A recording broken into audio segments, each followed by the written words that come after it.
बिस्मिल्लाहिर्रहमानिर्रहीम अस्सलाम वालेकुम रहमतुल्लाहि व बरकात की हाल सज्जनों मित्रों ठीक ठाक हो। मैं उम्मीद करना कि तुसीं अल्लाह पाक दे फजल करम शुक्र और रहमत नाल बिल्कुल ठीक ठाक होवोगे।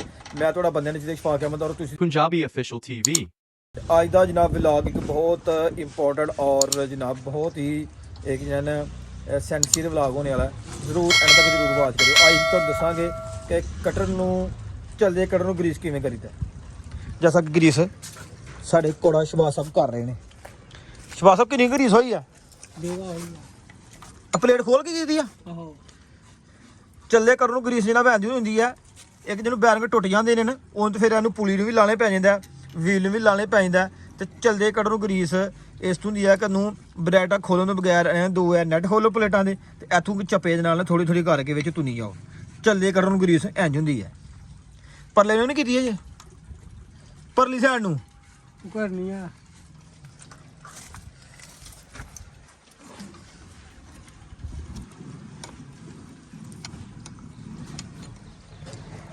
ਸਹੀ ਹੋਈ ਆ ਗਰੀਸ। ਲਓ ਸੱਜਣੋ ਤੇ ਮਿੱਤਰੋ ਇੱਕ ਸਾਈਡ ਨੂੰ ਗਰੀਸ ਹੋ ਗਈ ਹੈ ਤੇ ਦੂਜੀ ਸਾਈਡ ਨੂੰ ਜਨਾਬ ਬ੍ਰੈਕਟ ਦੇ ਜਿਹੜੇ ਨੇ ਨਾ ਪਲੇਟਾਂ ਦੇ ਨੈਟ ਉਹ ਖੋਲੇ ਜਾ ਰਹੇ ਨੇ।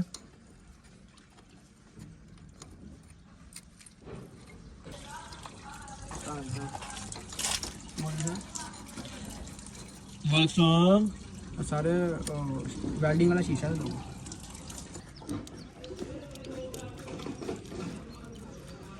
ਨੈਟ ਜਨਾਬ ਖੋਲੇ ਜਾ ਰਹੇ ਨੇ।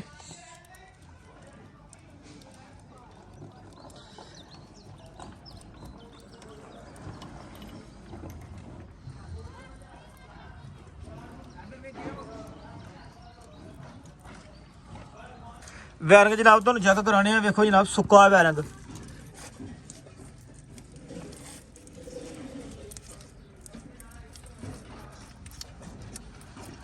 ਵੈਰਿੰਗਾਂ ਨੂੰ ਹਫਤੇ ਬਾਅਦ ਜਾਂ 15 ਦਿਨਾਂ ਬਾਅਦ ਗਰੀਸ ਜਿਹੜੀ ਇਹਨੇ ਲਾਜ਼ਮੀ ਕਰਨੀ ਚਾਹੀਦੀ, ਕਿਉਂਕਿ ਸੁੱਕੇ ਵੈਰਿੰਗ ਚੱਲ ਕੇ ਫਿਰ ਜੇ ਵੈਰਿੰਗ ਟੁੱਟ ਜਾਂਦੇ ਨੇ ਫਿਰ ਵੈਰਿੰਗ ਸਹਿਜ ਸ਼ਾਫਟ ਦਾ ਵੀ ਖਰਾਬ ਹੋ ਜਾਂਦਾ।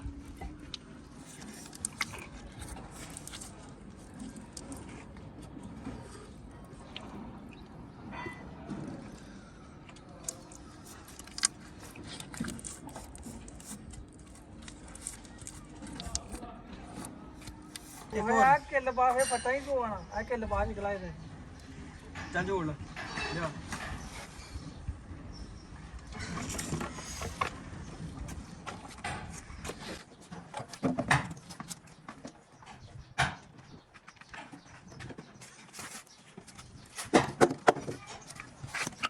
ਕਿਹੜਾ ਬਣ ਰਿਹਾ ਲੱਗਣਾ ਬੇਚੀ ਨੇ ਉਹ ਚੱਲ ਕਰ ਦੇ ਇਹ ਕਲਾ ਆ ਬੰਦ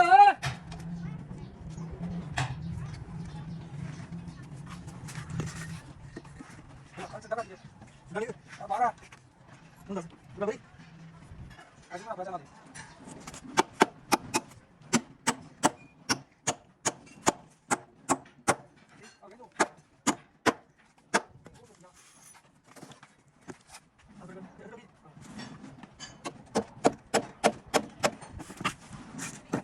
सामने आओ सामने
ठीक है ऐसा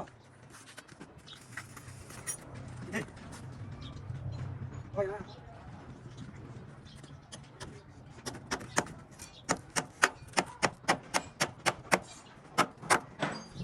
चलो लो मैं बैठो पे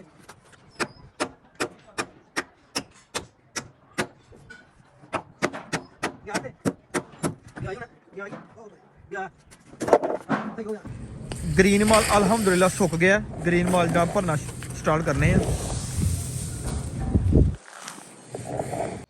ਉਸ ਤੋਂ ਬਾਅਦ ਜਨਾਬ ਬਾਜ਼ਾਰ ਜਾ ਰਹੇ ਆ। ਤੋੜੇ ਸੀਨ ਵਾਲੀ ਸੂਤਰੀ ਮੁੱਕੀ ਦੀ ਸੀ ਤੇ ਮੈਂ ਕਿਹਾ ਬਾਜ਼ਾਰੋਂ ਜਾ ਕੇ ਸੂਤਰੀ ਲੈ ਆਈਏ। ਇਹ ਸਾਹਮਣੇ ਜਨਾਬ ਡਰਾਈ ਪੋਰਟ ਟਰਾਲੇ ਖਲੋਤੇ ਨੇ। ਇੱਥੋਂ ਜਿਹੜਾ ਬਾਹਰ ਦਾ ਐਕਸਪੋਰਟ ਦਾ ਮਾਲ ਹੈ ਸਾਰਾ ਇੱਥੋਂ ਐਕਸਪੋਰਟ ਹੋ ਜਾਂਦਾ ਕਰਾਚੀ, ਫਿਰ ਅੱਗੋਂ ਬਾਹਰ ਜਾਂਦਾ। ਇਹ ਜੀ ਆਏ ਆ ਕਿੰਨਾ ਦੁਕਾਨ ਹੈ ਯਾਰ? ਸਰ ਦੁਕਾਨ ਕਾਹਦੀ ਹੈ ਮਤਲਬ? ਵਾਨ ਸੂਤਰ ਦੀ ਦੁਕਾਨ ਤੇ ਜਨਾਬ ਜੀ। ਸਾਡਾ ਤੋੜੇ ਜਿਹੜੇ ਨਾਲ ਸੌਂਦੇ ਨੇ ਨਾ ਤੋੜਿਆਂ ਰਿਲੇਟਡ ਇਹ ਗੋੜ ਜਨਾਬ ਸਾਨੂੰ ਚਾਹੀਦੀ ਸੀ, ਖਤਮ ਹੋ ਗਈ ਸੀ। ਪਹਿਲੇ ਅੱਗੇ ਵੀ ਇੱਥੋਂ ਲਿਆ ਕੇ ਗਏ ਹਾਂ ਤਕਰੀਬਨ 15-20 ਕਿਲੋ ਤੇ ਤਕਰੀਬਨ 6 ਮਹੀਨੇ ਚੱਲੀ ਹੈ। ਰੇਟ ਵੀ ਇਹਨਾਂ ਦਾ ਬਹੁਤ ਮੁਨਾਸਬ ਹੈ ਤੇ ਚੀਜ਼ ਵੀ ਬਹੁਤ ਅੱਛੀ ਹੈ। ਪਹਿਲੇ ਵਾਈਟ ਕਲਰ ਲਿਆ ਗਏ ਸਾਂ ਲੇਕਿਨ ਹੁਣ ਵਾਈਟ ਨਹੀਂ ਮਿਲੀ ਤੇ ਇਹ ਜਨਾਬ ਪਿੰਕ ਕਲਰ ਮਿਲਿਆ ਤੇ 5 ਕਿਲੋ ਕਰਵਾ ਲੈਣੇ ਆ। 5 ਕਿਲੋ ਭਾਈ ਕਰ ਦਿਓ। ਬਹੁਤ ਵੱਡੀ ਜਨਾਬ ਦੁਕਾਨ ਹੈ ਤੇ ਤੁਹਾਨੂੰ ਜ਼ਰੂਰਤ ਦੀ ਹਰ ਸ਼ੈ ਮਿਲੇਗੀ। ਬੱਚਿਆਂ ਦੇ ਖਿਲੌਣਿਆਂ ਤੋਂ ਲੈ ਕੇ ਵਾਨ ਪੱਟੀ ਤੱਕ, ਤਰਪਾਲਾਂ ਗੱਡੀਆਂ ਦੀਆਂ, ਬੇਬੀਆਂ ਦਾ ਸਾਰਾ ਮਾਲ, ਬੱਚਿਆਂ ਦਾ ਮਾਲ, ਬਾਂਟੇ, ਹਰ ਚੀਜ਼ ਮਿਲੇਗੀ ਇਨਸ਼ਾਅੱਲਾ। ਕਿਉਂ ਭਾਈ? ਹਾਂਜੀ ਬਿਲਕੁਲ ਭਾਈ। ਸ਼ਾਮ ਦਾ ਜਨਾਬ ਟਾਈਮ ਹੋ ਗਿਆ ਔਰ ਮੋਟਰਾਂ ਕੱਜਣ ਦਾ ਸਿਲਸਿਲਾ ਫਿਰ ਜਾਰੀ ਹੈ ਕੱਲ ਦੀ ਤਰ੍ਹਾਂ ਔਰ ਪਲੀਆਂ ਜਨਾਬ ਸਾਡੇ ਲੱਗੀਆਂ ਜਾ ਰਹੀਆਂ ਨੇ ਤੇ ਅਸੀਂ ਵੀ ਇਨਸ਼ਾਅੱਲਾ ਅੱਜ ਦਾ ਵਲੌਗ ਕਰਨੀਆਂ ਤੇ ਖਤਮ। ਆਪਣੇ ਮੇਜ਼ਬਾਨ ਬੰਦਿਆਂ ਨੂੰ ਵੀਰੇ ਸ਼ਫਾਕ ਅਹਿਮਦ ਨੂੰ ਦਿਓ ਇਜਾਜ਼ਤ। ਆਪਣਾ ਬਹੁਤ ਸਾਰਾ ਖਿਆਲ ਰੱਖਣਾ, ਦੁਆਵਾਂ ਯਾਦ ਰੱਖਣਾ। ਫੀ ਇਮਾਨਿल्लाह। ਓਕੇ, ਅੱਲਾਹ ਹਾਫਿਜ਼, अस्सलाम वालेकुम।